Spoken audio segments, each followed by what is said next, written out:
Rumah semi permanen di Jalan Aibtu Wahab, Kelurahan 15 Ulu, Kecamatan Jakabaring, Kamis pagi terbakar. Yang saat terjadi kebakaran berusaha dipadamkan warga di sekitar.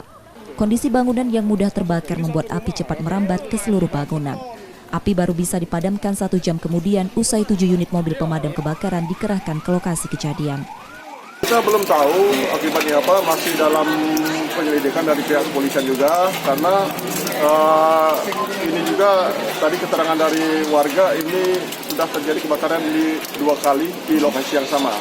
Makanya ini nanti akan kita dalami dulu bersama dari pihak kepolisian. Oh, ini satu unit rumah ya Pak?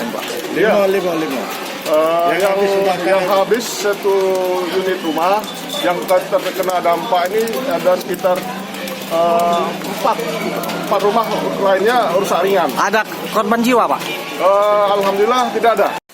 Belum diketahui penyebab kebakaran, serta tak ada korban dalam peristiwa tersebut karena pemilik rumah sedang pergi. Rumah yang terbakar dalam kondisi kosong.